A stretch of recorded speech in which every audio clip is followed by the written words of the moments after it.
Bueno, son las 5 de la tarde. Vamos a dar inicio para atención a todos los que se están conectando en tiempo. Y bueno, hoy es el segundo día de nuestros webinars en atención a las, semana del Día del Abogado que tuvimos el pasado domingo. Y hoy, sin lugar a duda, bueno, pues con dos ponentes muy importantes, muy especiales y conocedores de este tema que vamos a abordar el día de hoy. Y les quiero, bueno, dar la más cordial bienvenida a esta sala webinar de la Licenciatura en Derecho de la Universidad de Londres. Darles la bienvenida a todos los alumnos que nos acompañan, tanto del sistema presencial como de fin de semana y del área de posgrado, y todos los catedráticos igualmente de la Universidad de Londres, así como de algunas otras instituciones que nos acompañan por parte de ANFADE. Si me permiten, voy a darles una muy breve semblanza de nuestros invitados, para que después, bueno, pues ellos ya puedan pasar a hacer la presentación del tema. En primer lugar, pero no por orden de más o menos importancia, quiero presentarles a la maestra Dulce María Romero Mier y Terán. Ella es abogada egresada de la Universidad de las Américas y de la Escuela Libre de Derecho. Cuenta con una maestría en propiedad intelectual por la Universidad de Carlos III de Madrid. Cuenta con 19 años de trayectoria como especialista en propiedad intelectual, regulación y evaluación publicitaria y protección de datos personales, entre otras materias.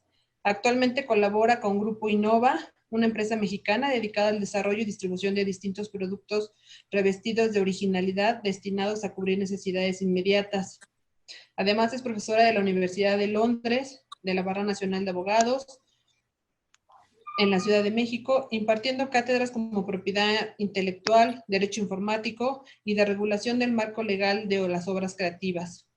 Ha colaborado en el Instituto Mexicano de la Propiedad Industrial, INPI, como parte del equipo de especialistas encargados de evaluar distintas marcas y otros signos distintivos reconocidos por las leyes reguladoras de la materia en México.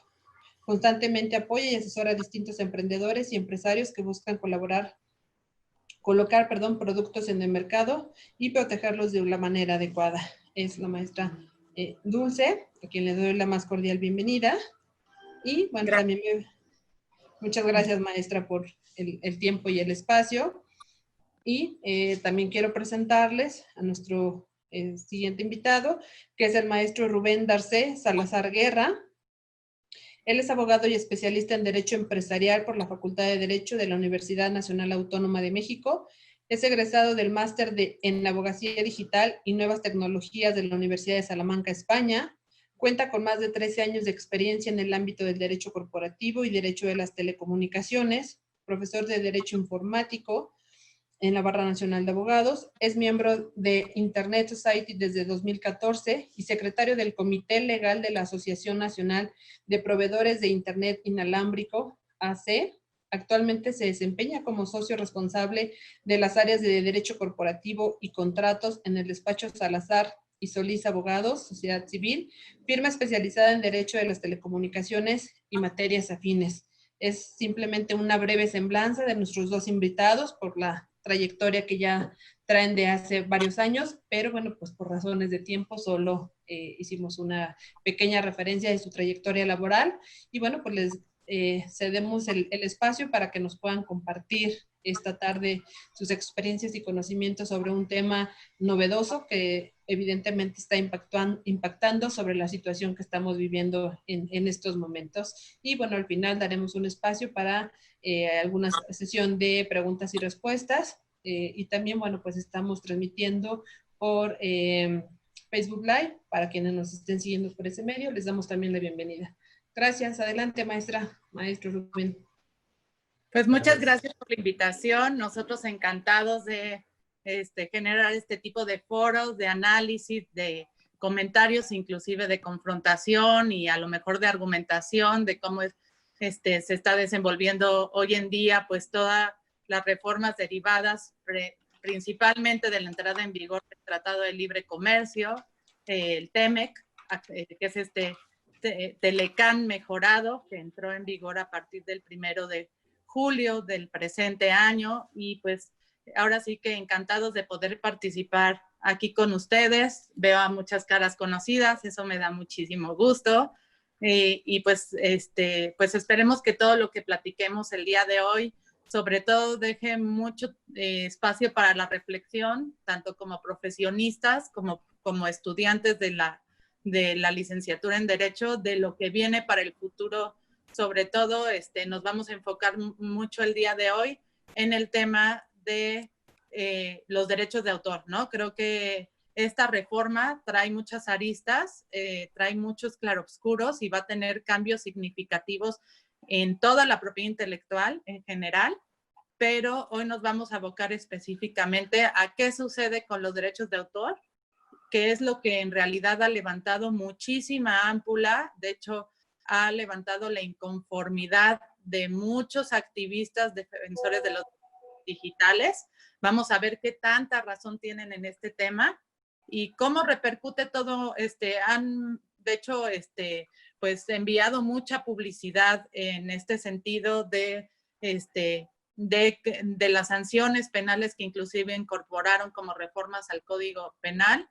¿Qué tanta responsabilidad tenemos como consumidores de contenidos y como usuarios de contenidos en Internet de incurrir en una responsabilidad penal al violar estos candados digitales, ¿no? Entonces, pues vamos a comenzar, esperemos que sea de su interés. Y bueno, pues se vale emitir todo tipo de preguntas. Vamos a llevar a cabo la presentación. En primer lugar, comienza una servidora, pero lo queremos hacer como a manera de plática, no queremos hacerlo como una presentación tan acartonada o que parezca que al final les vamos a evaluar y a aplicar un examen y van a reprobar. Queremos hacerlo de una manera amena, en la que cualquiera de ustedes que nos están escuchando puedan participar y puedan hacer sus preguntas en todo momento, pero el panel de preguntas y respuestas lo vamos a dejar hasta el final para que podamos abundar de la mejor manera posible en este sentido, ¿de acuerdo? Antes que nada, también quiero darle la bienvenida a Rubén, que también muy amablemente aceptó participar en este foro. Y pues no sé si tengas que decir algo, Rubén, al respecto. Pues, ¿qué tal? Muy buenas tardes a todos. Primero, pues gracias por la invitación. Es un placer estar con todos ustedes y un honor estar al lado de Dulce, que merece todos mis respetos y es una gran especialista en la materia, sobre todo en este punto que vamos a tocar, que es derechos de autor. Como ya lo comentó ella, creo que estamos en un momento histórico que es un parteaguas. Esta pandemia que nos está tocando vivir nos ha obligado a voltear a ver los medios digitales con más fuerza y sobre todo pues adelantarnos, ¿no?, a una ola que ya venía, que en México ya tiene muchos años, digamos, estudiándose este tipo de temas de derecho digital relacionado con derechos de autor y otros, pero bueno, ahora también nos alcanzó lo que comenta Dulce, que es la entrada en vigor del TEMEC y que es de donde se desprenden todas estas reformas. En primer lugar, pues está la reforma que ha comentado a la Ley Federal de Derecho de Autor, la reforma al Código Penal Federal y bueno, otras dos que se incluyeron ahí también, la nueva Ley de Propiedad Industrial. Y bueno, como comentó Dulce, vamos a hacer esto como una conversación y bueno, te dejo la palabra. Gracias. Veo que por ahí compartieron un contenido que no es nuestro y justo es curioso que estemos hablando de este tema y sucede este incidente. ¿Alguien nos está compartiendo algo que quiera, ahora sí que compartir de alguna manera con nosotros o por algún interés? Entonces sí le pediría que dejara de compartirlo porque no puedo incluir la presentación. No sé si por ahí nos ayudan a dejarlo de compartir. Es que no sé quién es, Lick. Dice que la pantalla es de René Casas, algo así. ¿René Casas? O sí, si usted está viendo la pantalla de René Casas. Sí. René, ¿estás por ahí o quieres comunicarnos algo en lo particular? ¿Quién es ese? Esa parte lo pueden ver en configuración para que no puedan compartir pantalla. Ajá, pero ¿cómo le pongo en configuración? Porque si quito compartir pantalla, ya tampoco dejo a la maestra. Sí, ese es el tema. ¿Quieres preguntar algo? Sí, se puede preguntar. Sí, porque no está René Casas. Por ahí hay una, bueno, la persona que parece como René se puede pedir que se retire si no es una persona o alumno de la clase. No, no está dentro. No, ya lo busqué y no está. ¿No puedes expulsarlo tú, Sonia? Pues no, es que no se veía entre los participantes. Ya dejó de compartir. Bien, entonces, pues es curioso que platicando de este tema se dan estas cosas. Pero bueno, en este sentido, ahora sí ya puedo compartir con libertad. Y bueno, pues aquí está nuestra presentación. Y pues nada, comenzamos de alguna manera. Bueno, pues si bien saben, desde hace prácticamente 2 años, el gobierno mexicano estuvo renegociando la actualización y renovación de nuestro Tratado de Libre Comercio, de lo que anteriormente identificábamos como el Telecán, ¿de acuerdo? En este sentido, bueno, esta fue una negociación que comienza el gobierno de Peña Nieto, de nuestro presidente Peña Nieto, expresidente, y posteriormente concluye ya el actual gobierno de Andrés Manuel López Obrador. Así, después de varias negociaciones y de varias pláticas, se decide la firma y la actualización del TEMEC, que es este Tratado de México, Estados Unidos y Canadá, y se acuerda que la entrada en vigor entraría a partir del 1 de julio de este año, ¿no? Tiene muy poquito de haber iniciado vigencia. Con ello, pues lo que se busca es una actualización de todos los acuerdos económicos y principalmente comerciales que de alguna manera pues rigen a este país y en principio también establecen una relación muy oportuna con nuestro principal socio comercial que es Estados Unidos, y por supuesto que también en este sentido una relación óptima con Canadá no nos cae nada mal, ¿no? Es así que derivado de esta renegociación del Tratado de Libre Comercio, pues trae como consecuencia la reforma, digamos ahora sí, con bisturí, vamos a explicarlo así, de leyes en materia de propiedad intelectual, derivado de lo que se establece propiamente en el capítulo 20 de este propio TEMEC, que tiene muchísimos apartados, y de alguna manera se pide una reforma estructural que tiene como consecuencias reformas importantes al Código Penal Federal, la creación de una nueva ley de protección a la propiedad industrial y reformas significativas a la Ley Federal del Derecho de Autor, ¿no? Además de toda una nueva introducción de leyes muy, muy importantes en materia de comercio que vienen a fortalecer pues toda esta relación comercial que tenemos con Estados Unidos y Canadá, y que también trata de pues ponernos en una posición frente a los demás países más efectiva, ¿no? Más activa también. En este sentido, todo lo que en principio el Tratado de Libre Comercio ya había incluye en este articulado en materia de propiedad intelectual, el capítulo 20 específicamente, no incluye nada que no se hubiera ya tratado en la firma de otros tratados internacionales de los que México es parte. De hecho, pues todo esto también se deriva de la adición que México ratifica al Tratado Transpacífico, ¿no? Que es otro de los tratados sumamente importantes que México ratifica en el año de 2018 y que con ello, bueno, pues se convierte en miembro activo de este bloque comercial que también incluye la presencia por lo pronto de 11 países miembros, aunque tiene muchísimos más, para, digamos, tener una relación comercial con muchos otros países de manera oportuna. En este sentido, pues, de lo que vamos a platicar el día de hoy es específicamente de estas reformas principalmente a la Ley Federal de Derecho de Autor, ¿no? Es en lo que nos vamos a abocar el día de hoy. Nosotros con mucho gusto, si en adelante quisieran que platicáramos de todos los demás temas, sobre todo lo que incluye la Ley Federal de Protección a la Propiedad Industrial, que entrará en vigor el próximo mes de noviembre, pues también podemos tener un panel vinculado con estos temas que vienen sumamente interesantes y que incluyen muchos temas nuevos que reconocer en materia de propiedad industrial propiamente, ¿no? Algo también muy importante es que todas estas reformas no son una casualidad, también de manera velada y de una forma, digamos, también ahí, no con una participación activa, pero de alguna manera una presencia muy, muy importante.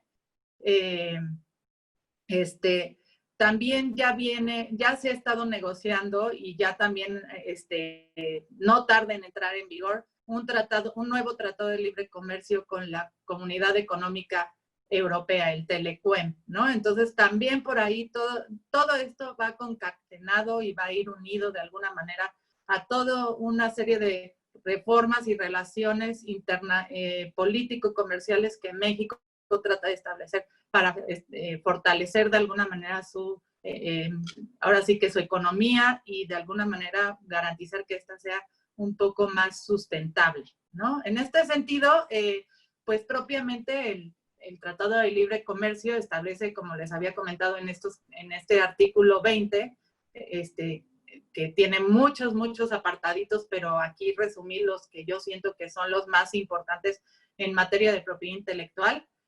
Menciona claramente que se debe contribuir a la promoción de innovación tecnológica, ¿no? Este tratado trata de fortalecer mucho esta situación, la transferencia y difusión de la tecnología de modo que favorezca el bienestar social y económico, así como el equilibrio de los derechos y obligaciones, también se vuelve ahí un tema significativo. Y sobre todo el artículo 20.3-2 menciona claramente todas estas medidas que el propio tratado invita a los Estados miembros de alguna manera a implementar para prevenir el abuso de los derechos de propiedad intelectual en lo particular, para evitar incurrir en prácticas que limiten de manera injustificable el comercio o afecten negativamente la transferencia internacional de tecnología, ¿no? En este sentido. También, bueno, el propio tratado en otros de sus apartados del artículo 20, pues menciona en el 20.8 estos principios de trato nacional, y bueno, este principio de trato nacional no es nuevo, es un principio que ya está establecido en muchos otros tratados, donde pues hablamos precisamente de que todos los Estados miembros van a recibir el mismo trato y no podrán recibir un trato menos favorable al otorgado que sus propios nacionales, ¿no? Otro de los principios que este tratado comercial establece es la creación, esto es muy importante y vamos a ver cómo se va a ir desenvolviendo y llevando a cabo, pero es la creación de un comité de derechos de propiedad intelectual integrado por los 3 países miembros, ¿no? Integrado por un representante de cada estado. Vamos a ver cómo el gobierno mexicano va a determinar quién va a representar a México en este comité, si va a ser el director del INPI, el director del INDAUTOR, o el propio secretario de Cultura, el secretario de Economía. Vamos a ver quién. Pero este comité tiene que empezar a operar al año, es decir, entró en vigor el TEMEC el 1 de julio, pues vamos a, este comité va a empezar a operar el próximo 1 de julio de 2021 y vamos a ver qué consecuencias tiene todo esto, ¿no? Respecto al intercambio de información que va a haber entre los países miembros, el fortalecimiento de la observancia de derechos de propiedad intelectual, el reconocimiento de protección en materia de indicaciones geográficas, que este es un tema que no todos los países miembros de la OMPI, de la Organización Mundial de la Propiedad Intelectual, y sobre todo a Europa le ha costado mucho trabajo reconocer. Vamos a ver cómo ¿Cómo nos va a ir ahora con las indicaciones geográficas y las denominaciones de origen? Europa está muy interesado en introducir muchas denominaciones de origen e indicaciones geográficas de la comunidad. Vamos a ver cómo se lleva a cabo esto. Y también se fortalece mucho el tema de la cooperación en asistencia a estados distintos de los contratantes en materia de secretos industriales. Vamos a ver de qué manera pues, se fortalece esta condición y vamos a ver cómo va a operar este comité dentro de un año, ¿no?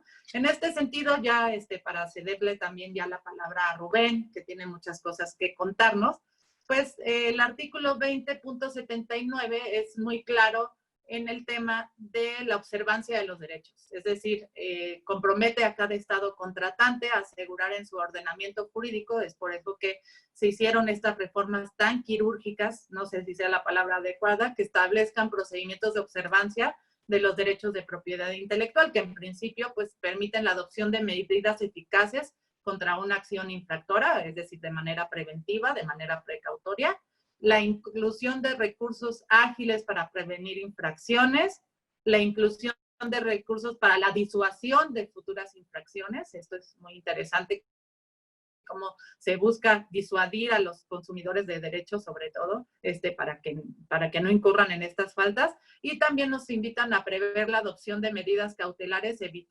enfocadas a evitar la circulación de productos que infringen a derechos de propiedad intelectual. Va a haber mucha más protección y muchas más medidas en fronteras para evitar la entrada de producto pirata, de falsificaciones, de contrabando. Se fortalecen todas estas medidas para tener acuerdos mucho más eficaces para evitar pues la entrada y salida de productos ilegales, ¿no? En este sentido, pues ya, bueno, con esta breve introducción, obviamente vamos a llegar al punto en que sigamos platicando de todos estos temas, pero pues le cedo la palabra a Rubén, que seguramente también tiene mucho que decirnos al respecto. Adelante, Rubén. Gracias. Dulce les habló bastante acerca del TEMEC, que digamos es la razón de ser de que se hayan dado todas estas reformas. En especial ya la Ley Federal del Derecho de Autor, en su reforma, tiene 3 ejes principales identificados, que son, primero, el concepto de puesta a disposición, después, la aplicación de medidas tecnológicas de protección efectiva e información sobre gestión de derechos, ya más adelante vamos a ver estos conceptos, y la tercera es la responsabilidad de proveedores de servicios de Internet, incluido dentro de las responsabilidades el concepto de Notice and Takedown. Ya es bastante conocido por muchas aplicaciones que lo utilizan las grandes industrias de contenido digital ya tienen desde hace mucho tiempo este tipo de procedimientos. Bueno, básicamente la primera parte, donde entra la parte de comunicación pública y la puesta a disposición. Lo importante de todo esto también es saber que no, como dice Dulce, no es nada nuevo. Antes de que hubiéramos firmado el TEMEC, México ya era parte también de los tratados, de los llamados tratados Internet, que son el TOIEF y el TOGA. Estos datan de 1996 y México los ratificó en el 2000 e iniciaron su vigencia en el 2002. Aquí ya se tocaban por lo menos 2 de los puntos que vimos como eje central de esto, que es primero la comunicación pública y la puesta a disposición, y el segundo, las medidas o los medios de protección para las obras para los derechos de autor en el medio digital, ¿no? Entonces eso ya estaba desde aquel tiempo y México ya era parte. Entonces, digamos que México, por haber sido parte de esos tratados internacionales, haberlos ratificado, ya tenía como parte de su derecho interno estas figuras, ¿no? Porque como ya bien lo sabemos, los tratados internacionales forman parte también de nuestro marco jurídico y hay que atenderlos. Sin embargo, no se van a meter específicamente las redacciones que tenemos ahora. Sí tuvimos cambios al momento de adherirnos, pero quedaron en cuestiones muy generales. Entonces aquí vamos primero. Se reformó el artículo 16 y justamente en su fracción tercera, la parte que se agrega es referente a la comunicación pública y es el medio es el acto mediante el cual la obra se pone al alcance general por cualquier medio que la difunda y que no consista en distribución de ejemplares. Aquí justamente,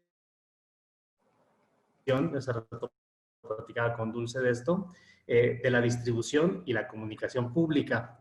La distribución dejaron, digamos, para ejemplares físicos y la comunicación pública para cuestiones que no fueran tangibles. Ese era el pensamiento que tenían en 1996. Ahí también metieron la parte de medios alámbricos o inalámbricos, que eso es la parte nueva en nuestra ley, y comprendía la puesta a disposición de las obras de tal forma que el público pueda acceder a estas obras desde un lugar y en el momento que uno de ellos elija. Aquí más o menos me imagino que les sonarán las plataformas de streaming como Netflix, ¿no? Que en realidad ellos no te están mandando una señal directa de propagación de ondas, por decirlo de alguna manera, y que tú puedas tener acceso abierto, ¿no? En realidad, lo que estás haciendo es poner a tu disposición el contenido y tú puedes acceder en el lugar y en el momento que tú elijas. Esta parte también va muy relacionada con conceptos en materia de telecomunicaciones y radiodifusión. Un ejemplo es, aquí se distinguen entre la puesta a la comunicación pública por medio de radiodifusión y por medio de otros medios, ¿no? Como podría ser el Internet y otros medios de telecomunicaciones. ¿Qué pasa con la radiodifusión? La radiodifusión se ha discutido mucho si forma parte de las telecomunicaciones o no, porque telecomunicaciones en sí significa comunicaciones a distancia, ¿no? Aquí la cuestión de la radiodifusión es que la radiodifusión siempre habla de ondas de espectro. Entonces, si ustedes se dan cuenta, radiodifusión en México sería un ejemplo, televisión abierta y radio abierta. Aquí lo que se hace es propagar ondas que van a tener receptores y que van dirigidas al público en general, ¿no? No hay, digamos, medidas especiales de protección para ese tipo de ondas, ¿no? Con esta historia, pero bueno, esa es otra cuestión. Entonces, a la hora de medios inalámbricos, ya también venían, como les decía yo, en el artículo 8 del TODA de 1996 y en el 14 del TOYEF. No sé si tú quieras comentarnos algo acerca de puesta a disposición, Dul. Sí, bueno, pues este es un concepto que no es nuevo, ¿no? De hecho, como bien Rubén lo comenta, pues ya está incluido en muchos tratados internacionales, en muchas legislaciones locales de distintos países y, o sea, México en realidad no está creando ningún concepto nuevo, ¿no? Simplemente está precisando, ¿no? Un poco esta situación.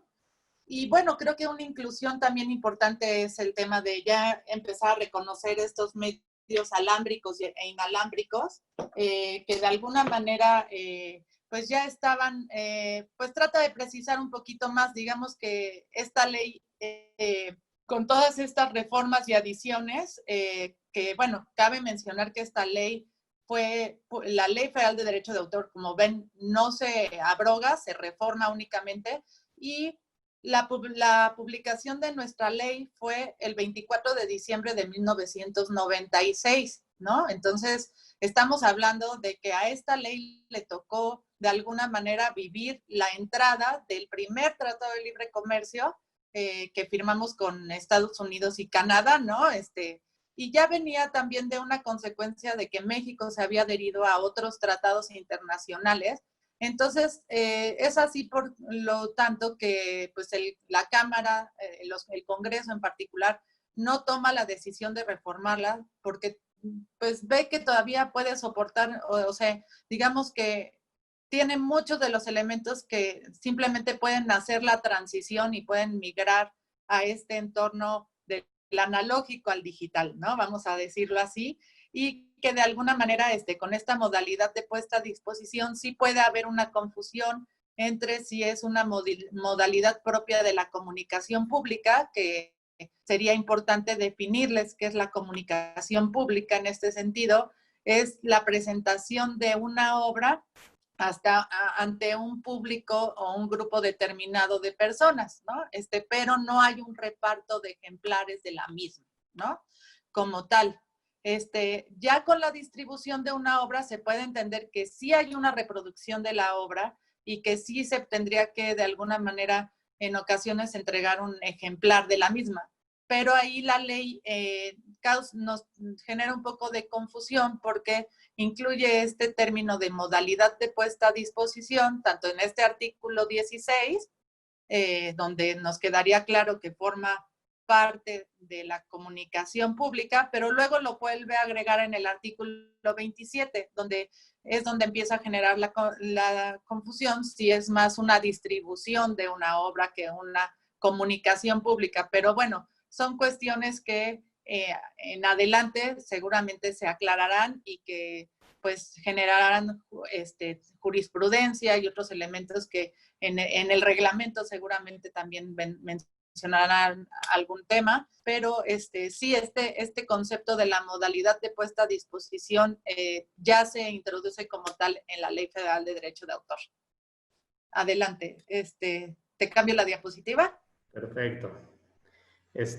Sí, nada más la parte de medios alámbricos y inalámbricos, y estamos hablando de medios de transmisión. No es importante eso que dice Dul, porque ahora sí tomamos en cuenta todos los medios de transmisión, ¿no? Entonces podemos hablar de espectro radioeléctrico, podemos hablar de cables de fibra óptica, podemos hablar de cables submarinos, cualquier medio. Y eso va un poquito de la mano también con un tema que vamos a tratar más adelante, y esto que dice Dulce de si es distribución o si es comunicación al público en la modalidad de puesta a disposición, por la tecnología que se utiliza también para hacer todo este tipo de transmisiones.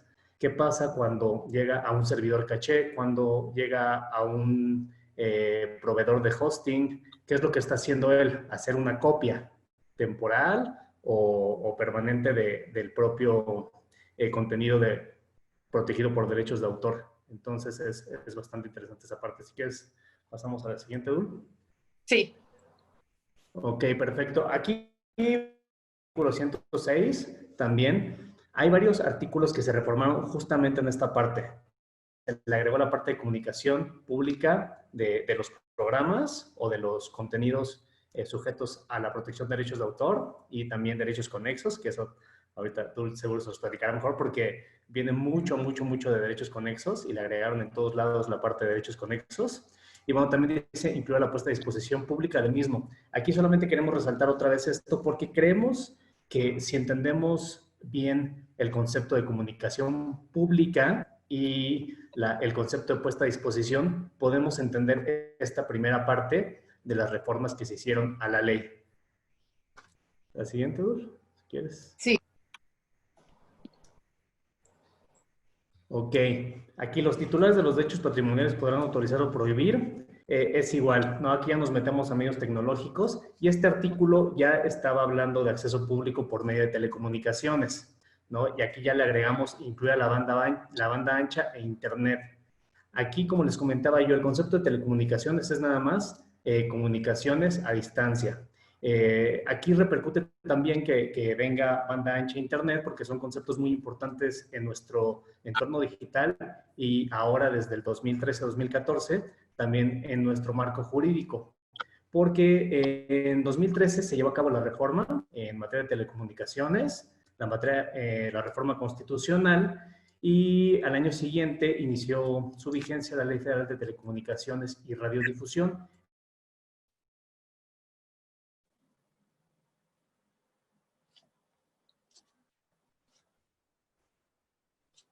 En la que incluyen al Internet y a la banda el de servicios de valor agregado, porque era más manejarlo a través de redes, ¿no? Reglamentábamos redes, no servicios. Entonces se tenía esta parte de los servicios de valor agregado.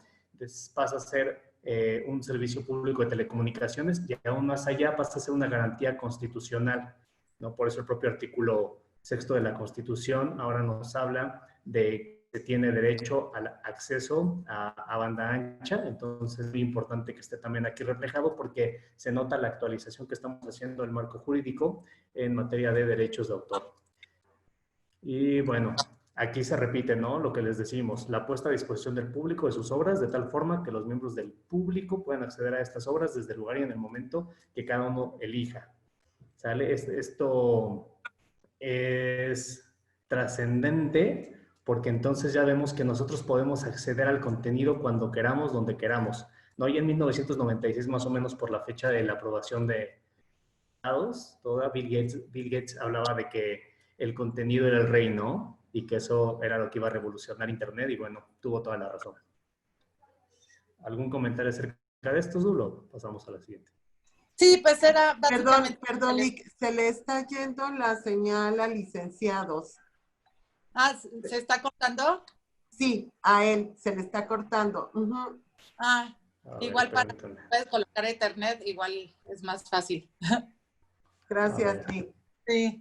Bueno, pues en este sentido, para no perder la continuidad de la presentación, yo les puedo decir que este es el tema, ¿no? Ya se abre la ley a todo tipo de modalidad de transmisión de contenidos, ¿no? Tanto por medios alámbricos como por medios inalámbricos, situación que ya estaba bastante reconocida en el artículo 17 de esta misma ley, ¿no? Pero viene a precisar de una manera, a modernizar, sería como la palabra, ¿no?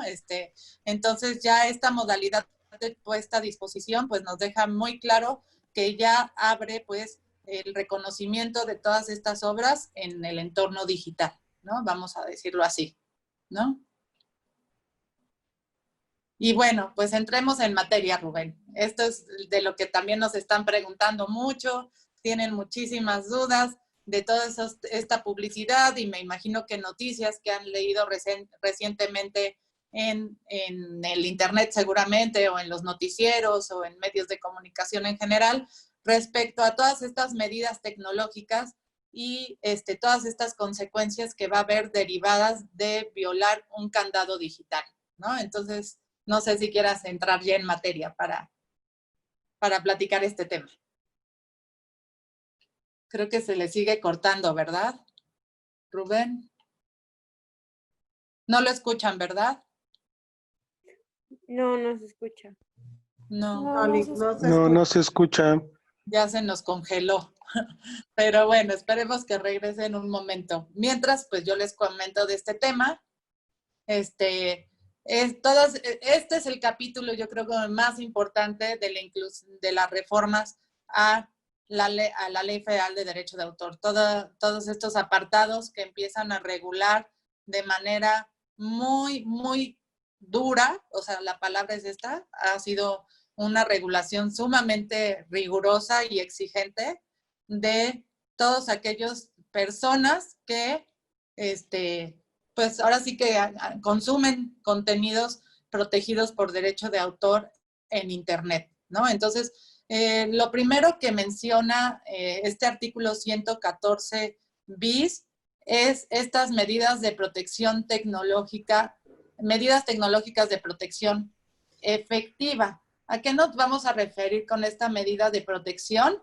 Bueno, pues a cualquier tecnología, dispositivo o componente que en el curso normal de su operación proteja el derecho de autor, derecho del artista, derecho del intérprete, derecho del ejecutante o derecho del productor de un fonograma, ¿no? O que controle el acceso a una obra, a una interpretación o a una ejecución de un fonograma, ¿de acuerdo? Bueno, una aclaración que es importante realizar en este momento es que en materia de derecho de autor identificamos principalmente, como bien ya lo deben conocer muchos de mis alumnos que han tomado la materia conmigo, que principalmente reconocemos al autor de la obra, a esta persona física que crea distintas obras reconocidas en el artículo 13, ¿no? Que pueden ser desde una obra literaria, una obra musical. En este caso, en Internet vamos a identificar principalmente las obras literarias, las obras fonográficas, musicales, y principalmente también las obras fotográficas, podría ser, e inclusive las obras cinematográficas, ¿no? Son los contenidos que constantemente estamos consumiendo en Internet, ¿no? Entonces, creo que ya volvió Rubén. Ya. ¿Sí nos escuchas? Sí. Perfecto. Fuerte y claro. Son parte de los inconvenientes de estar a distancia. Pero bueno, en este sentido, junto con los autores, estos creadores constantes de obras, vamos a identificar a los derechos conexos para todos aquellos que no identifican este concepto. Vamos a identificar a todos estos derechos conexos. En este grupo entran todos los titulares derivados de una obra. ¿Y a qué nos referimos con este concepto? Bueno, pues en este caso vamos a incluir a los artistas, a los intérpretes, a los ejecutantes, a los productores de fonogramas, a los productores de videogramas, a los organismos de radiodifusión e inclusive a los editores literarios, ¿no? Todos estos, este grupo de colaboradores, vamos a decirlo así, de empresas, en este caso sí pueden entrar las empresas a desarrollar creativamente una obra, son los titulares derivados. ¿Por qué? Porque ellos no crearon la obra, pero de alguna manera la editan, la mejoran, la intervienen, le hacen adaptaciones, le hacen una serie de cambios que de alguna manera pues son necesarios para poner a disposición la obra, específicamente en este caso que estamos hablando de Internet, ¿no? Entonces, con estas reformas también algo significativo es que prácticamente ponen a todos estos titulares de derechos conexos, le hace Disney, le hace Warner, le hace Universal y la empresa que ustedes quieran, Fox, la que ustedes quieran, al mismo nivel jerárquico que los autores, ¿de acuerdo? Y para el consumo de todos estos contenidos, ahora también se le va a tener que solicitar autorización a estos derechos conexos, ¿de acuerdo? Entonces, ahora la cadena de intermediarios para poder consumir directamente los derechos de autor en Internet es un poquito más. No es que anteriormente los derechos conexos no tuvieran derecho a decidir sobre las obras, al contrario, siempre lo han tenido, ¿no? Sobre estas mejoras, estas interpretaciones, todo esto, siempre lo han tenido, pero en esta ocasión estas reformas le dan el mismo nivel jerárquico que a un autor, ¿no? Entonces vamos a ver cómo se va a empezar a desarrollar esto. Y pues hablando específicamente de las sanciones en lo particular, no sé si tengas algo que aportar, Rubén. Pues me imagino que ya en lo que me fui, ya platicando antes de las medidas tecnológicas de protección efectiva, ahí imagino que Dul ya también les platicó que tampoco es algo nuevo. La cuestión que es que las medidas tecnológicas de protección efectiva son necesarias, ¿no? Son necesarias en este mundo digital en el que vivimos, porque cuando una obra sale del autor y se va a esta red de redes que es el Internet, es muy complicado controlar qué pasa con esa obra. Sin las medidas tecnológicas de protección efectiva, no podríamos controlar qué pasa con las obras, ¿no? Entonces, sí se complementa con el otro concepto. En cuanto a las sanciones, bueno, las medidas tecnológicas de protección efectiva ya tenían una sanción administrativa en la propia Ley Federal de Derecho de Autor. Ahora, lo que ha dado mucho de qué hablar es la parte que se agregó al Código Penal Federal, que justamente estamos hablando, no tengo la mano, pero si no me equivoco, de 12 a 6 años de prisión cuando se violen estas medidas tecnológicas de protección efectiva, pero debe ser con ciertas condiciones y en cada uno de los rubros siempre se establece el fin de lucro, ¿no? O sea, con el fin de lucro llevas a cabo la violación de algunas medidas tecnológicas, también se habla de la distribución, se habla de la venta y otras cuestiones que tienen que ver con estas medidas tecnológicas. Desde mi punto de vista, creo que todo lo que ha salido en redes sociales acerca de si tú compones tu celular o si le mueves algo, ya estarías violando esto. O, por ejemplo, si desbloqueas un PDF que no se puede imprimir en primera instancia y te metes a alguna página que te lo permite o desde el propio programa, pues bueno, ahí estaremos hablando de que no estás tú utilizándolo para un fin lucrativo, ¿no? Y que en todo caso, cuando se habla de dispositivos, el dueño del dispositivo eres tú. Entonces, creo que por ahí se puede ir y digo, se puede afinar todo lo que se hizo en esta reforma, pero a mí no me parece que vaya tanto en ese sentido, ¿no? Es 100% protección de los derechos de autor que yo creo que se lo merecen, ¿no? En toda la plenitud. Y tampoco creo que vaya en la parte de limitar la libertad de expresión, porque siempre se ha tenido este equilibrio, ¿no? Y justamente cuando hablamos de libertad de expresión, libertad de información, siempre tenemos que ver el punto medio donde podamos proteger a los autores para que estos sigan pues produciendo todo este material cultural y pues que se les proteja también, ¿no? Sí, en este sentido, pues es importante explicar un poco el panorama que se vive el día a día, ¿no? lamentablemente el usuario final de todos estos contenidos que se ponen a disposición en Internet, en muchas ocasiones ha confundido el principio de que todo lo que se encuentra en Internet es de uso libre, ¿no? Y lamentablemente, pues no es así, ¿no? Yo creo que es un tema más moral, un poco más cultural, el respeto a los derechos pues a reconocer en todo momento la autoría y de alguna manera también retribuir a este autor que en determinado momento, pues creó esta obra, ¿no? Sin embargo, bueno, derivado, como dice Rubén, de toda la información que se ha publicado en las redes sociales y en distintos medios de comunicación, hay muchos activistas digitales que están muy molestos por estas reformas a la ley. Entre ellos se encuentra artículo 19, R3D, Creative Commons y todos estos promotores del uso libre de acceso abierto a los contenidos en Internet, ¿no? Entonces, esto no se modifica, o sea, de hecho, la comunidad digital desde hace mucho tiempo ha promovido también esta inclusión a espacios de acceso abierto, tanto de obras, tanto de, pues, infinidad de contenidos que puedes encontrar en el entorno digital. Y también al final vamos a decir que la decisión de todo esto siempre la va a tener el autor, ¿no? El autor y ahora los derechos conexos, ¿no? En este sentido, si el autor decide adherirse desde el principio a una licencia de uso libre o de código abierto, pues lo va a tener que mencionar ahora sí que de manera clara y concisa para que el usuario final, que somos todos nosotros, sepamos claramente que esa obra sí está libre de uso y que se permite la libre utilización de la misma, ¿no? Todo esto ha generado mucho temor, mucho temor, sobre todo por las sanciones tan punitivas y privativas de la libertad.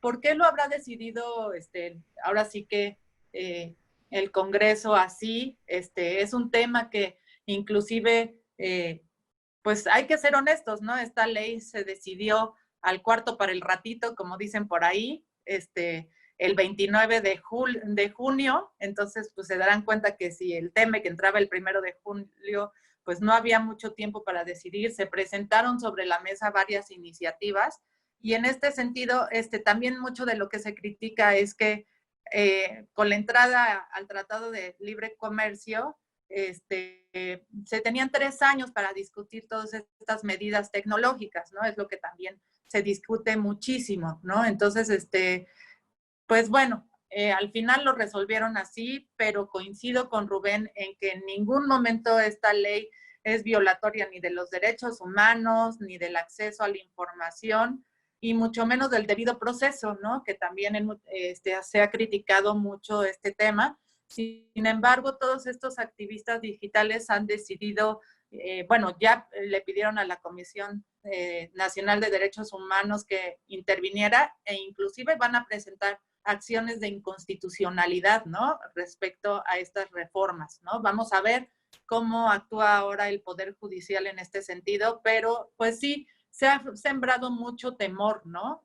Pero creo que es un tema más bien cultural y de educación, el hecho de entender que no todo lo que está disponible en Internet se puede utilizar libremente y sobre todo algo que comentó muchísimo Rubén, siempre y cuando se busque el ánimo de lucro, ¿no? Porque desde antes de la reforma, nuestra ley ya establece límites y excepciones al uso de los derechos de autor, ¿no? Que se establecen claramente en el artículo 148 de nuestra ley, que es este derecho de cita, este derecho a fotografiar las obras que se encuentran en la vía pública, a esta crítica científica y de investigación, que también está reconocida, difusión de temas de actualidad, o sea, no, lo que quiero también comunicar, yo sé que muchos compañeros que están aquí reunidos son profesores, no teman de compartir contenidos reconocidos por el derecho de autor, simplemente hay que hacerlo de la forma correcta, ¿no?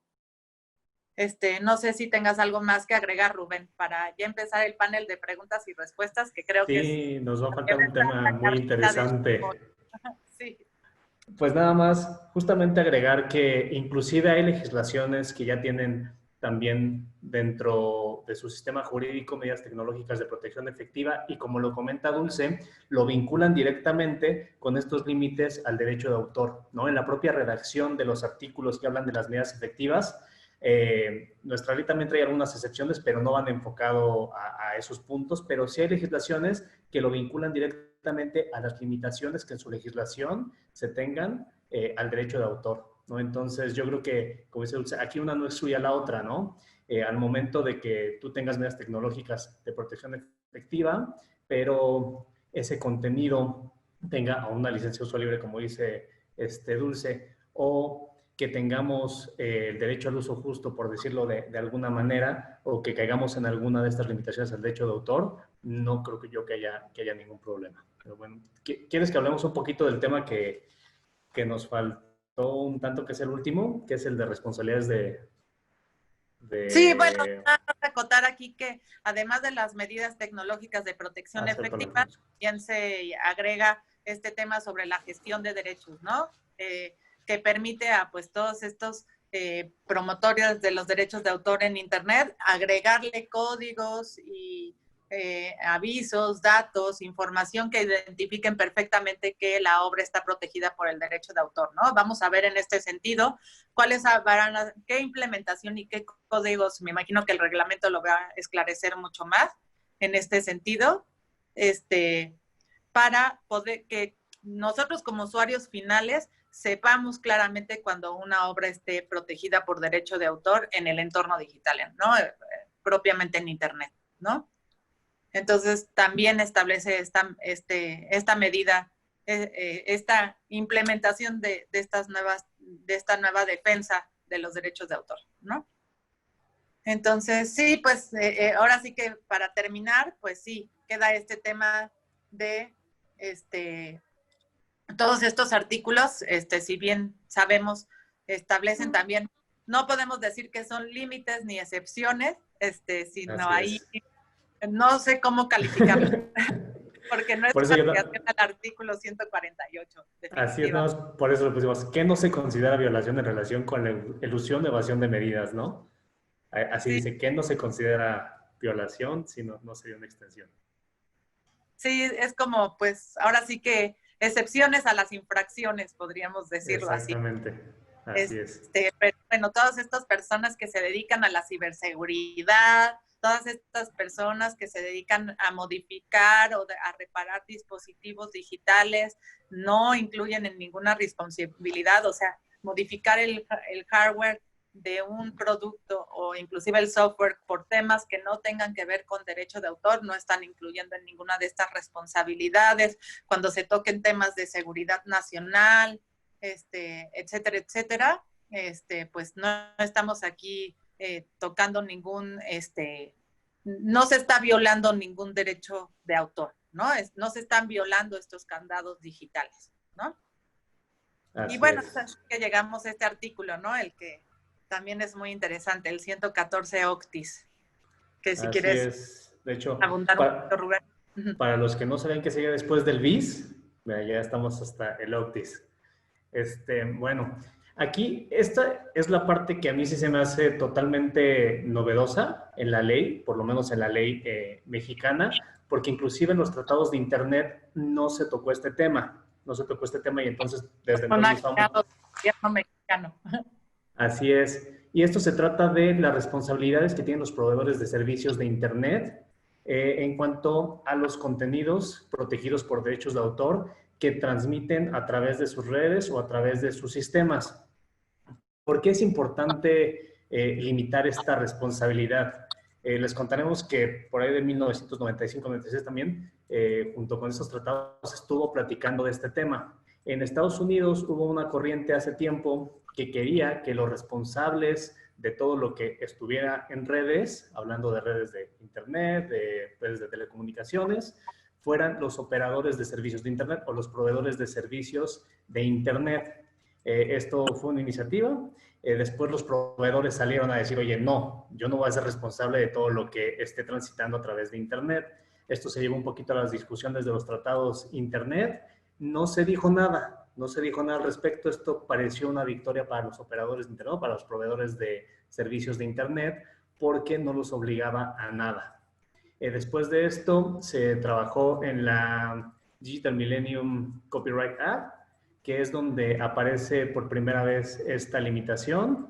Y en el año, eso fue en el 98, en el año 2000, también se agrega el marco jurídico europeo en la directiva 2030, me parece, 2030. Pero bueno, ahora ya lo tenemos en nuestro marco jurídico derivado del tratado del TEMEC.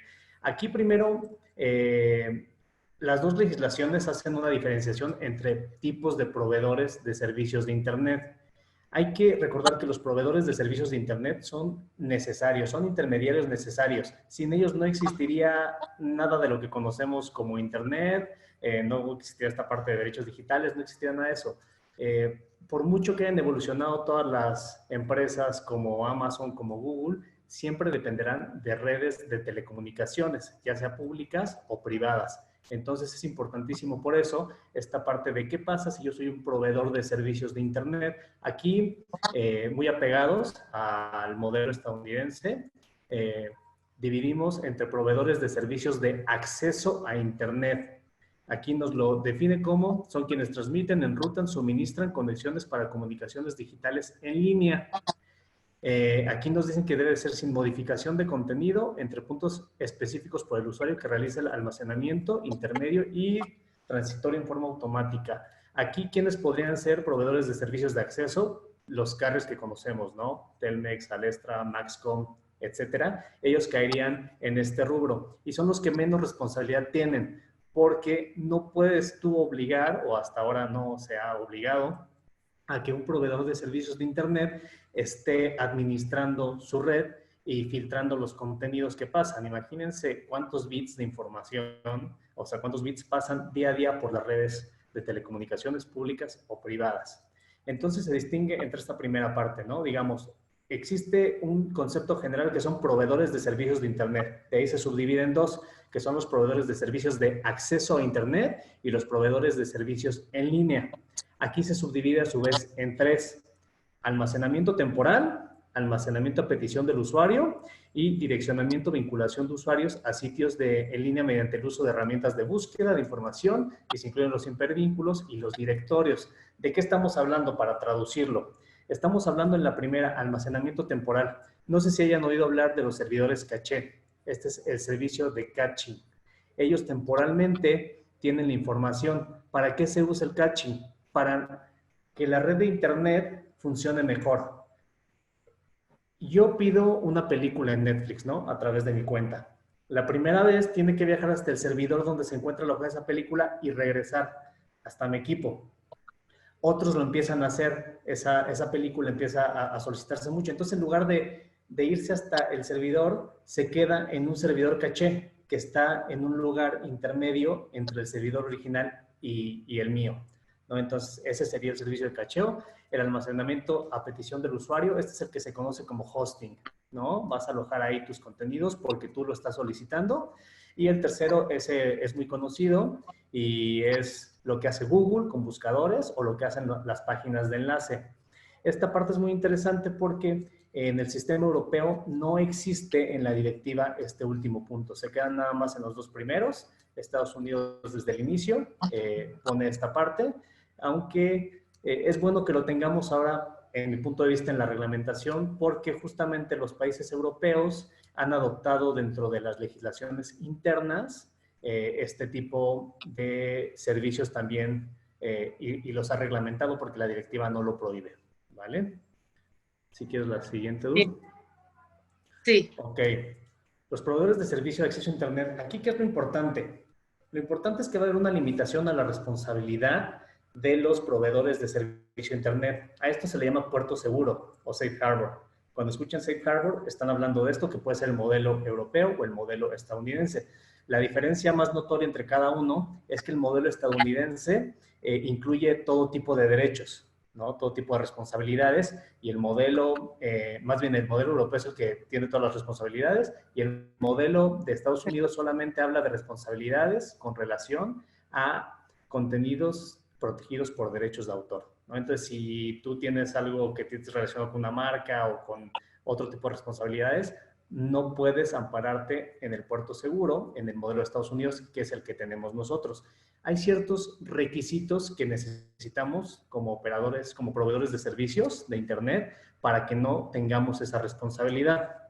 Aquí, como ya lo vemos aquí, siempre que no iniciemos la cadena de transmisión de los materiales o contenidos, ni seleccionemos los materiales o contenidos de transmisión o destinatarios. ¿Esto cómo lo podemos traducir? Tener una actitud automática y pasiva. Nosotros no nos metemos en nada del contenido. Así es como tenemos esa excepción a la responsabilidad. ¿Sale? Aquí esto tampoco lo tiene la versión europea, la versión estadounidense sí, y aquí ya lo metemos nosotros porque va, digamos, conectado con lo que ya vimos de medidas, que vamos a incluir o no interferir con medidas tecnológicas efectivas estándar. ¿Aquí qué pasa? Yo no puedo tampoco decirle a un proveedor de servicios de Internet que debe de tener cierto software que sea una medida tecnológica efectiva, ¿no? O sea, que distinga todo el contenido que está pasando. Entonces, ¿qué es lo que se llegó en la ley? A hacer un consenso voluntario. Entonces, aquí vamos a llegar a que la industria de proveedores de servicio de Internet y los representantes o los propios autores van a llegar a un consenso de cuáles son las medidas que no van a ser un costo sustancial para los proveedores de servicio de Internet y tampoco impongan cargas sustanciales a sus redes, ¿no? O sea, si nosotros obligáramos a un proveedor de servicios, en este caso, por ejemplo, de acceso a Internet, que es el que estamos viendo ahorita, a tener un software de tantos millones, bueno, le cambiamos completamente el modelo de negocio que no tenía pensado. Entonces, estaríamos haciendo que tuviera una carga excesiva, ¿no? Entonces, por eso llegamos a la parte que es voluntario y que vamos a poner a disposición de manera no discriminatoria lo que hayamos acordado entre los proveedores de servicios de Internet y los autores o representantes de los autores, ¿vale? Ese es en el primer caso, los proveedores de servicios de Internet. Hay muchas otras que vienen, pero creo que estas son las más importantes. Los proveedores de servicios en línea. Nada más como corolario, en la versión europea sí se distingue entre el puerto seguro para los hosting y los caching. Aquí los metieron todos parejos, ¿no? Con las mismas obligaciones. ¿Por qué a mí sí se me hace importante e interesante que distingan entre el caching y el hosting? Hay una obligación, por ejemplo, en la regulación de España que dice que deben de tener actualizados los contenidos. ¿Por qué? Puede ser, y una obligación también cuando te notifiquen o tú tengas noticia de que el proveedor principal de los servicios, o el dueño principal de los derechos de autor, o donde está la página original, ya ha dejado de transmitir o ha dejado de tener en disposición ese contenido, hay que darlo de baja o borrarlo, porque acuérdate que tú lo que tienes es un servidor caché. ¿Qué pasa si tú tienes en tu servidor caché todavía una versión antigua por minutos, por horas o por días de una página que está del otro lado a la que ya le ordenaron bajar cierto contenido? Ahí habría un problema. Entonces, por eso a mí sí es más interesante que hubiese podido haber esta distinción, pero no la hay. Bueno, entonces aquí, ya para irnos un poquito más rápido, es igual. Tiene que llevar ciertas acciones para que no sea responsable, ¿no? Tienen que retirar y... Creo que se congeló. Sí, se congeló un poco, ¿no? Creo. Habilitar, suspender unilateral. Tenemos que notificar cualquier bajada del contenido. O sea, yo no puedo bajarlo y no tratar por lo menos, ¿sí me escuchan? Sí. Tratar por lo menos de avisarle a quien haya subido ese contenido, cosa que en la versión europea puede que no suceda, porque si yo tengo la sospecha o todos los elementos que me sugieren que ese contenido viola derechos de autor, yo puedo bajarlo automáticamente, y sobre todo porque si no, no tengo yo la exclusión del puerto seguro y podrían a mí, reclamarme una responsabilidad, ¿vale? Entonces, también deben de tener una política de terminación de cuentas que hayan infringido reincidentemente. Y la siguiente, si quieres, por favor. Es lo mismo, aquí incluyen no interfieren con unidades tecnológicas que deben de tener las mismas características que ya vimos, que deben de ser acordadas, que no deben de ser una carga sustancial para los sistemas, para sus redes, o una carga sustancial económica, que esto es muy subjetivo también, ¿no? O sea, cuando es una carga económica o para sus redes, pues eso ya dependerá de cada proveedor. Tratándose de los dos últimos, que son los proveedores de hosting y de enlaces y los buscadores, no deben de haber obtenido un beneficio económico, ¿no? Esa es otra de las condiciones. Y la siguiente, Dulce, ¿quieres, por favor? Esto es muy importante. No se incluye en la ley, y eso está bien, la obligación de los ISPs de supervisar o monitorear sus sistemas o redes para buscar activamente posibles violaciones al derecho de autor o derechos conexos. Y una parte que viene en la Ley Federal de Derechos de Autor que no sabemos qué hace ahí es el de que permite realizar un monitoreo proactivo para identificación de contenidos que atenten contra la dignidad humana o tengan por efecto menoscabar derechos y libertades. A mí me parece que ese último párrafo que le metieron a ese artículo no debería de estar ahí, debería estar en la Ley Federal de Telecomunicaciones y Radiodifusión, y de hecho ahí ya hay un capítulo completo que habla acerca de colaboración con Seguridad y Justicia, donde viene algo muy parecido. Y aquí lo decimos, ¿debería ser objeto de la Ley Federal de Derechos de Autor? Yo creo que no. ¿Quieres la siguiente, Dul? Bueno, el último punto muy importante de la limitación de responsabilidad es que se incluye lo que se conoce como Notice and Takedown. ¿Qué es esto? Que nosotros, o sea, yo si veo que alguien está infringiendo mis derechos de autor, le doy un aviso, hago de su conocimiento al proveedor de servicios de Internet que existe esa violación. Él tiene la obligación de bajar ese contenido, pero a su vez también dar parte a quien subió el contenido, ¿no? El supuesto infractor, para que él diga, oye, si no es, no es. Y se puede dar una respuesta también. Digamos, el supuesto infractor puede decir, ¿sabes qué? Sí es mío, sí es mío.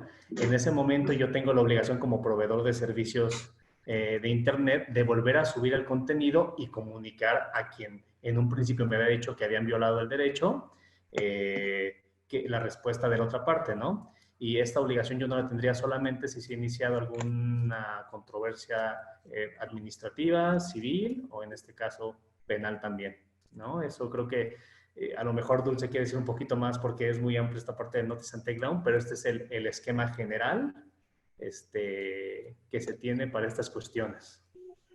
Bueno, pues nada más ya para concluir, porque ya nos pasamos del tiempo, pues sí, esta notificación ahora sí que de cese y retirada de Notice and Takedown, como se conoce en inglés, ya es una práctica habitual, que de hecho todos los que nos dedicamos a esta materia ya realizamos constantemente en distintas plataformas y en distintos sitios que la adhieren a sus términos y condiciones, ¿no? Obviamente es una réplica de lo que establece propiamente la Copyright Millennium Act, ¿no? De Estados Unidos, ¿no? En la que establece una obligación para estos proveedores de servicios de Internet de dar de baja este contenido presuntamente no consentido, violador de derechos de autor, en un término de 24 horas, ¿no? Este tema de la notificación de retirada, ahora sí que de notificación y retirada de estos contenidos, es el que ha levantado mucha ámpula entre todos estos protectores de derechos digitales, ¿no? Debido a que, pues, consideran que, pues, está violando este debido proceso y que de alguna manera, pues, no se le da la libertad de audiencia oportuna a todos estos responsables de la puesta a disposición del contenido. Sin embargo, la verdad es que son procesos bastante conciliatorios, yo creo que va más bien por ese lado, pero sí con una obligatoriedad de que si se acredita que el derecho de la obra no está amparada por un derecho de autor legítimo, pues se tendría que dar de baja, ¿no? Entonces, pues sí, hay muchos temas, como ven, se incluyen muchísimos temas sumamente técnicos que para muchos abogados dirán, bueno, ¿y por qué se incluyeron en la Ley Federal de Derecho de Autor? ¿Por qué no se incluyeron en la Ley Federal de Telecomunicaciones y Radiodifusión? ¿Por qué no se hizo una ley nueva, especial, que regule toda esta materia? Hay muchas preguntas sobre el tintero, ¿no? Pero pues vamos a ver cómo va operando. Seguramente, pues va a haber muchas reacciones, muchas consecuencias, y vamos a ver, pues obviamente a todos los que nos apasiona todo este tema, estamos esperando pues muchas opiniones, muchas resoluciones, y seguramente las generaciones futuras, como lo son nuestros alumnos, pues les va a tocar adentrarse mucho más a todo este tema de la regulación de las tecnologías de la información, ¿no? Entonces, pues con esto concluyo y entramos al panel de preguntas y respuestas. No sé si alguien quiera levantar la mano en lo particular o si quiere conservar el anonimato por medio del chat. Por aquí, por ejemplo, tengo la pregunta de Nancy Costa, querida alumna, gracias por estar presente. Y nos dice, tengo una pregunta. Entonces, ¿cómo podemos compartir obras de arte, música o hasta imágenes en las redes sociales sin violar los derechos de autor o sin que sea restringida la publicación? ¿Quieres contestarla, Rubén? Pues mira, realmente toda esta cuestión nueva que estamos viendo no cambia tanto esta parte de compartir o no este tipo de contenidos, ¿no? O sea, si van a ser para uso personal y realmente, o sea, con la reforma no cambia esto. Yo puedo seguir compartiendo música, imágenes y todo en mis redes sociales. Si alguien utiliza algún método de Notice and Takedown para bajar ese contenido, pues ya habrá que ver qué pasa, porque realmente aquí creo que lo importante es el uso, ¿no, Dul? O sea, el uso que le estás dando al contenido es... Mickey es de Disney, ¿no? O sea, así, tal cual podemos plantearlo y sí tiene, pues, derechos sobre él, ¿no? Y así como muchos otros personajes. Entonces, aquí también hay que entender la lógica de la industria, yo creo, ¿no? Hay muchas cuestiones que se comparten día a día en redes sociales, a través de internet, a través de redes también privadas, que a las empresas les conviene muchísimo, ¿no? Que se estén compartiendo. Entonces nunca o casi nunca te va a llegar una notificación de cese y desista porque entienden también que están dentro de un mercado, ¿no? Tú, Dul, ¿qué opinas? Así es. Bueno, pues siempre y cuando utilices esta obra conforme a los límites y Exacto. de manera legítima, yo creo que no vas a tener ningún problema, no te van a meter a la cárcel, en principio, y sobre todo, pues siempre cerciorarte, o sea, creo que es importante que siempre verifiquemos que esa obra que consumamos en el entorno digital no restrinja de alguna manera este uso o esta reproducción de la obra de manera clara, por medio de la gestión de algún derecho o de la aplicación de una medida tecnológica, y en ese caso, si violamos el candado, pues obviamente sabemos que estamos cometiendo un acto ilícito, ¿no? Entonces, que ahora va a ser el tema es que ahora va a ser sancionado por penalmente, ¿no? Entonces, sabemos cómo se llevan los procesos aquí en México y pues sabemos nuestra realidad. Entonces, yo creo que todas estas medidas y los alcances penales fueron para disuadir de alguna manera a los usuarios, a los consumidores, a realizar todo este tipo de actos violatorios, pero insisto, finalmente cuando se persigue el ánimo de lucro, ¿no? Es lo que más se va a restringir, ¿no? Por ahí veo que también empiezan a colocar más preguntas. A ver, Si quieres te leo. En caso de una reparación de un equipo electrónico, si se cambia un componente por uno igual y no se modifica el software o el firmware o versión del dispositivo con la cual fue vendido, entendería que no se violan candados digitales ni afecta a la propiedad industrial del fabricante y no habría ningún problema, independientemente de que se cobre el servicio de reemplazo, pero no se modifica el software o el firmware. Sí, exactamente. O sea, la verdad es que mientras no te metas con contenidos de derechos de autor que tengan este tipo de medidas de protección efectiva, no hay ningún problema con moverle a toda la parte del hardware. Inclusive, metiéndote un poquito con el software, habría que ver si califica o no para una violación o para un delito, ¿no? O sea, ahí estamos platicando, por ejemplo, de una excepción de estas que no enunciamos todas, pero vienen en el artículo, échenle un ojito, y la primera es justamente habla de ingeniería inversa, ¿no? Y que podría haber un uso de buena fe y autorizado tal vez de ingeniería inversa. Entonces, sí habrá que ver los matices. Así es, se tienen que ver los matices y también es importante remarcar este punto. La ley insiste en todo momento en hablar de la buena fe, ¿no? O sea, siempre y cuando tú lo hayas hecho de buena fe, puedes entrar dentro, insisto, no sé cómo calificar estos límites, excepciones, evasión, ahora sí que es excepciones de una infracción, ¿no? Sería la calificación correcta. Pero es muy, muy insistente en que buena fe se presume, ¿no? En todos estos casos, ¿no? No sabemos si a contrario sensu, ¿no? Pero bueno. Sí, esa es buena plática de ayer, que ahí habla de buena fe, no se dice quién la tiene que acreditar, ¿no? Entonces, Sí, esa es una para que es cuestión. la prueba, ¿no? En este sentido. Exactamente. Pero A ver, bueno, la siguiente te queda bien a ti, yo creo.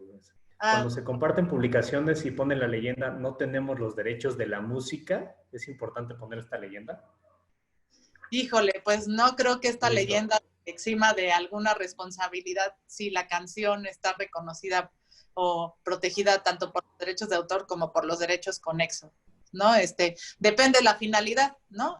Volvemos a, obviamente, si forma parte de una publicación de código abierto con fines docentes o no sé, podría haber muchas excepciones, muchos límites, pero en principio no. Yo creo que sí te podría dar un buen susto estar poniendo a disposición música sin derechos, ¿no? Sí. Por ahí también Aldo pregunta, esa va perfecto para ti, ¿se empezarán a usar más los VPNs?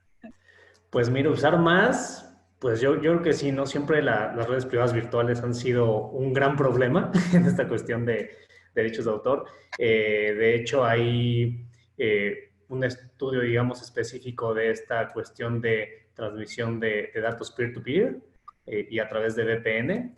Yo creo que sí se empezarán a usar más, ¿no? O sea, la gente que teme a este tipo de cuestiones, sí las empezará a usar más, aunque no sé qué tanto se dispare, ¿no? Porque te digo que ya entendiendo bien el sentido de las reformas, no creo que sea un tanto más, bueno, sí será un tanto más punitiva, pero para la gente que de por sí lo utiliza para violar derechos de autor, ¿no?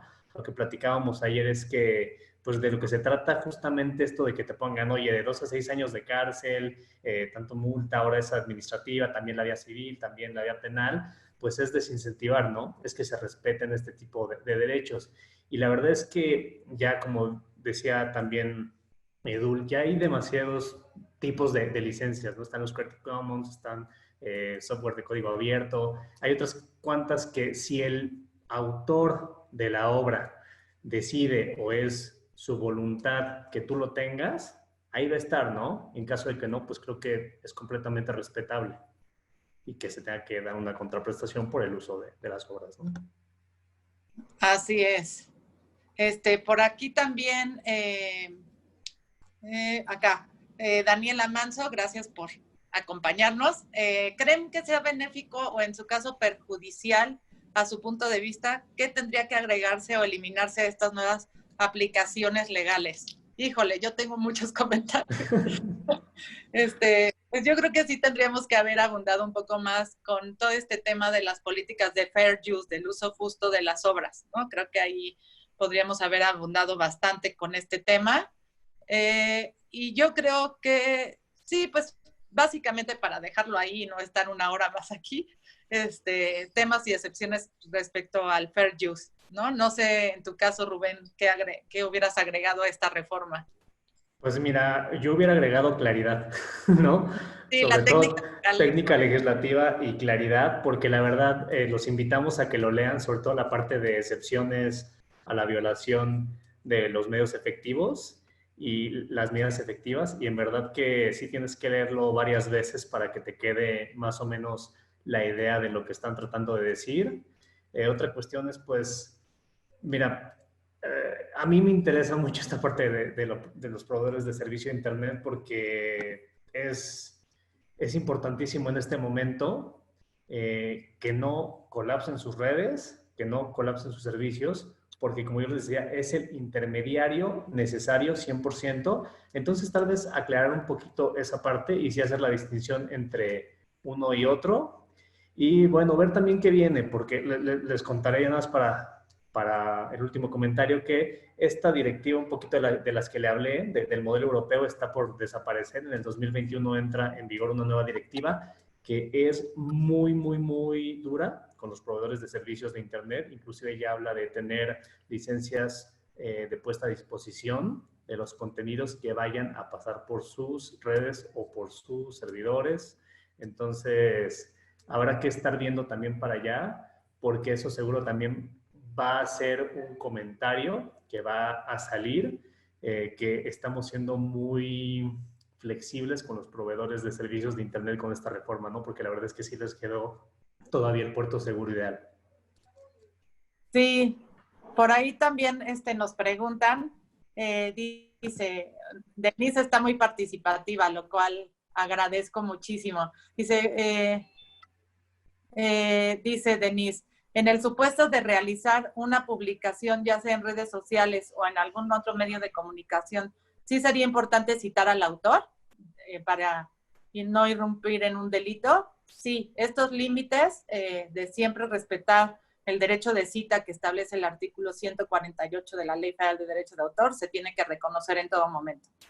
¿De acuerdo? Y siempre y cuando sea una parte significativa de la obra y no se modifique la misma. Esto es muy importante. ¿De acuerdo? Y bueno, ya para concluir, porque me imagino que muchos tienen clase, dice, grupos, este es de Pablo Albarrán. Gracias, Pablo, por estar aquí siempre con este tema que te apasiona tanto. Grupos indígenas que ya en varios países están teniendo autonomía para el cultivo y creación de ciertos materiales típicos de cada región y de qué manera se impulsa sus licencias y patentes para que no se les dé un mal uso o violente su derecho, como en el caso que está en el proceso de las modificaciones genéticas a los cultivos.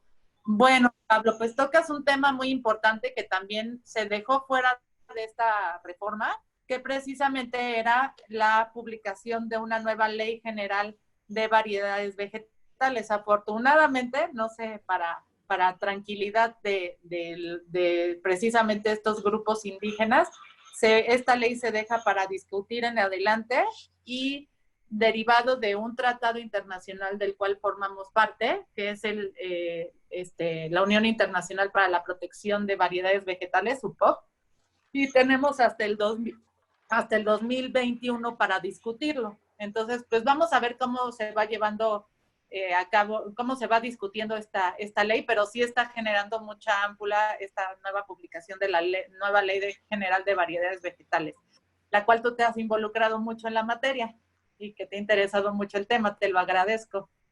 En el Telecán sí se toca el tema de las variedades vegetales también, pero se dejó esto hasta el 2021, ¿de acuerdo? Por ahí Roberto Gómez también, muchas gracias. En caso donde tú descargues algún archivo de paga de forma gratuita en algún tipo de servidor que sea Mediafire o Mega, pero sin fin de lucro, ¿tendrías problemas para descargarlo? ¿Qué opinas, Rubén? Pues mira, si nos vamos primero al término general, está 100% eludiendo una medida de protección, ¿no? Entonces, un candado, exactamente. Entonces, ahí pues, delito no sería para ti porque no estás teniendo fines de lucro, pero sí podríamos ir tal vez a alguna cuestión administrativa, dependiendo del uso también, ¿no? Al final. ¿Tú qué opinas? Sí, pues claro. Por lo menos de una notificación de retirada, yo creo que sí te haces acreedor, ¿no? Sí, ahí sería más, digo, es más cuestión para, digamos, más problema para la página. Me imagino que tú vas a esa, ¿no? Así de, oye, yo me metí a la página y es problema de la página. A ellos que le metan su aviso de cese y desista. Y ellos, en este caso, también Habría que ver, no hay una retribución directa para este tipo de páginas, pero sí indirecta a través de publicidad y todas estas cosas, ¿no? Entonces, para ellos sí podría haber tal cual un problema. Para ti, pues mira, no te van a meter a la cárcel, ¿no? Puedes estar tranquilo. Hugo, pues si quieres, claro que sí, postula tu pregunta. Ok. Buenas tardes. Buenas tardes. Y bueno, pues el comentario de Joaquín García Luna, gracias por estar aquí presente.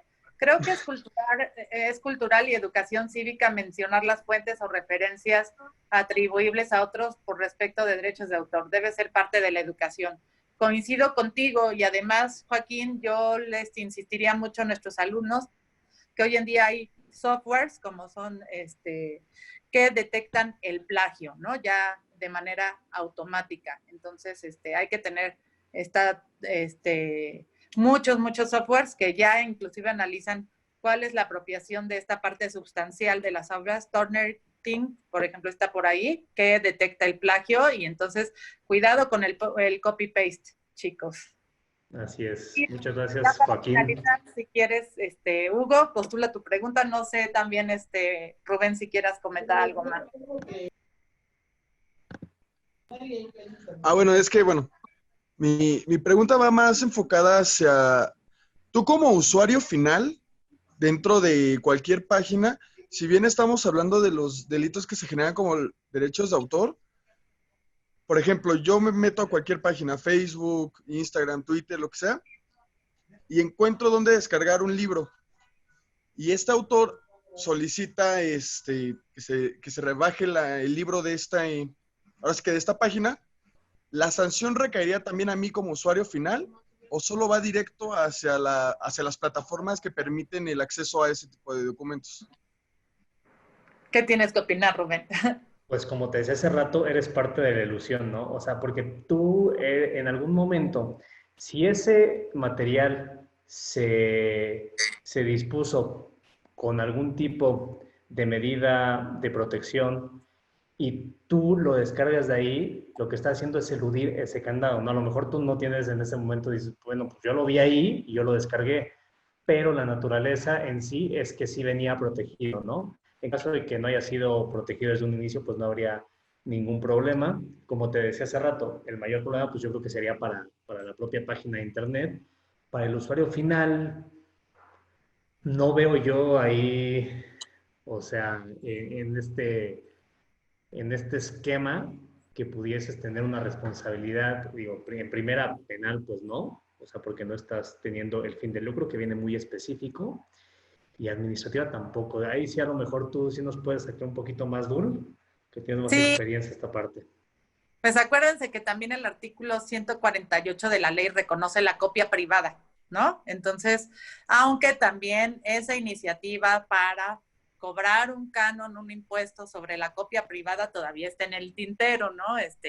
Entonces, a lo mejor no te vuelves acreedor a una sanción, a un delito, pero sí te van a obligar a pagar algún derecho por haber descargado, que es a lo que podría derivar todo esto, al pago de ciertos tarifas o impuestos derivado de la descarga de las obras para uso personal, ¿no? También, ¿no? Entonces, ¿podría decirse que requería como tipo una multa administrativa? Sí, pues inclusive a lo mejor podrían darte de baja el perfil, ¿no? Si estamos hablando propiamente de Facebook, a lo mejor también habría que leer propiamente los términos y condiciones que establece el mismo Facebook para este tipo de violaciones, ¿no? Así es, pero con las nuevas obligaciones para los proveedores de servicios de Internet, tendrían que tener la política para dar de baja a un usuario que está llevando a cabo estas conductas. Exacto, o sea, seguramente van a venir cambios y es por eso que les recomendamos leer los términos y condiciones de todas estas plataformas, sobre todo para el tema de la protección de los derechos de autor, ahora propiamente, además de muchas más violaciones a la propiedad intelectual y sobre todo a datos personales y seguridad y todo esto, seguramente va a haber muchas modificaciones a los términos y condiciones de muchas de estas plataformas, ¿no? Entonces nos toca aventarnos nuevamente un clavado para entender estas nuevas disposiciones. Y pues no sé si tengan algo más que agregar. Nosotros encantados de seguir aquí toda la tarde, pero pues entiendo que también tienen clases, muchos de ustedes, y algunos profesores también que darlas. Entonces, pues no sé si tengan algún otro comentario que más agregar. Y si no, pues damos por concluido este foro, este análisis de las reformas a la Ley Federal de Derecho de Autor, no sin antes agradecer la invitación de la Universidad de Londres por habernos invitado a compartir con ustedes todo esto que viene calientito, salido de Londres. Muchas gracias. Muchas gracias, maestra Dulce, maestro Rubén. Les agradecemos mucho la participación, el tiempo y estos comentarios. Sin lugar a duda, bueno, pues es un tema que nos va a generar todavía ahí grandes interrogantes. Como bien lo dice, es un tema súper de actualidad, ¿no? Novedoso. Y bueno, pues nos da gusto que nuestros alumnos pues estén al pendiente de estos temas. Ponemos aquí a nuestro alumno que participó con la última pregunta, alumno egresado, y que sin lugar a duda nos da gusto que sigan al pendiente de lo que se sigue haciendo dentro de la universidad para ellos. Ayer quisiera yo retomar un comentario que hacía nuestro ponente sobre la extinción de los abogados, ¿no? Y lo hacía haciendo referencia a que pues nos estamos extinguiendo, al menos como los abogados tradicionalistas que veníamos manejando la cuestión jurídica, la cuestión del derecho, y creo que este tema pues es una prueba de ello, ¿no? En el área que tiene todos nuestros alumnos, todos los abogados de hoy en día para incursionar en esta área del derecho, que si bien es cierto no es nuevo, pero que dada la situación que estamos viviendo, pues nos ha llevado en muchas áreas, en muchos ámbitos, muchas dependencias, a acelerar el trámite, acelerar cuestiones en línea, juicios en línea, tribunales electrónicos. Pues me parece que hay mucha información en esta materia, que yo invitaría a nuestros alumnos y egresados y maestros también que pudieran seguir investigando, porque me parece que aquí hay mucho campo laboral, ¿no? Se habla de los nuevos abogados o de la nueva comunidad de abogados digitales de las que forman parte nuestros invitados el día de hoy. Hay muy pocos todavía en esta área, en este sector. Creo que hay mucho por hacer, mucho por aprender, y que vean nuestros alumnos que el derecho de autor pues es una materia que sin lugar a dudas se relaciona con muchas otras materias que van de la mano, ¿no? Que tienen que ver con derecho internacional, ya sea público o privado, con derecho constitucional, la parte de derecho penal en algunos casos, la parte de derecho fiscal, derecho informático. Entonces creo que hay muchas áreas todavía en las que podemos encontrar y tenemos que explorar, incursionar como abogados. Entonces, chicos, yo los invito a que se sigan preparando, que aprovechen estos espacios, aprovechen a sus maestros, a nuestros invitados, los ponentes, para que pues podamos seguir creciendo y dignificando esta profesión. Les agradezco de nuevo a nuestros invitados este espacio y bueno, pues darles las gracias a todos quienes se conectaron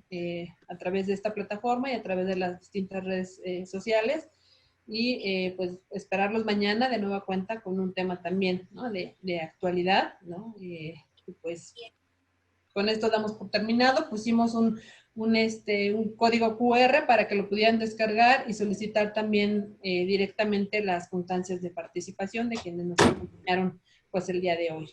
Pues muchísimas gracias, nos vemos el día de mañana. Que pasen bonita tarde.